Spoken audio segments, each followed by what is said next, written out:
roadblock here. Kashgar is a tense place right now. Roadblocks are dotted across the city. Soldiers gather under the statue of Chairman Mao, a reminder of who's in charge here. They're looking for extremist material, our taxi driver explains. Phones are examined, social networks blocked. He describes the bloody murder last month of the city's imam by fellow Muslims. 3 men, he says, repeatedly stabbed and clubbed the imam to death.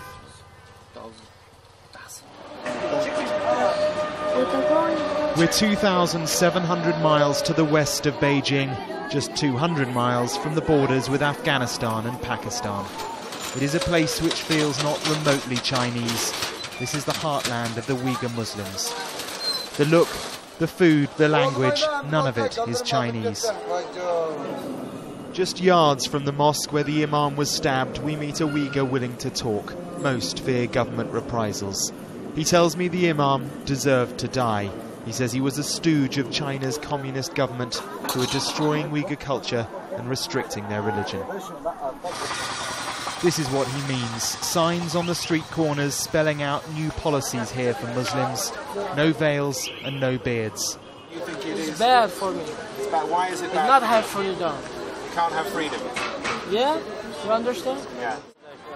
The Uyghurs are now a minority in a province that was once theirs. Chinese from the rest of the country, the Han, have moved in.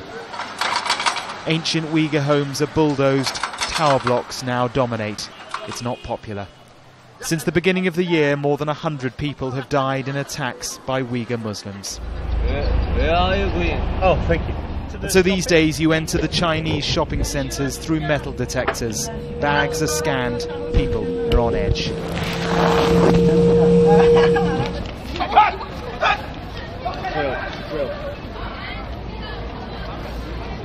So what that is clearly is a drill. This is the Chinese part of town, the Han Chinese part of town. They're very concerned that there could be an attack by Uyghurs.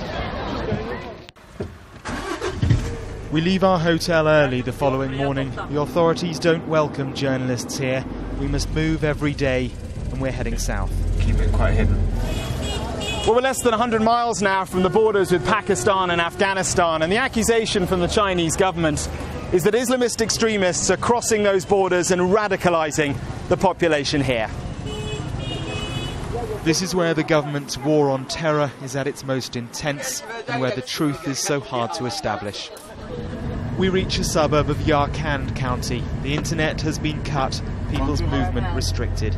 It's a place where the government says it killed 96 terrorists exactly a month ago. Uyghurs, though, say it was a massacre. Uyghur exiles claim 2,000 died. The truth, we won't find out. Our driver is too intimidated to stop. And so as this Chinese war on terror intensifies, so too does the resentment. If religious extremists are among this population, their efforts to recruit are only being made easier. Mark Stone, Sky News, in China's Xinjiang province.